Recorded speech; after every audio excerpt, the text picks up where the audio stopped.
on the measure icon or press M on your keyboard.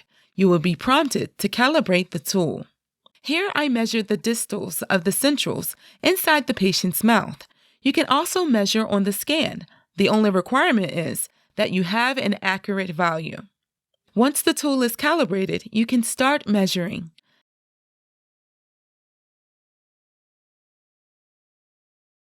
Take out the measurements by dragging them outside the screen.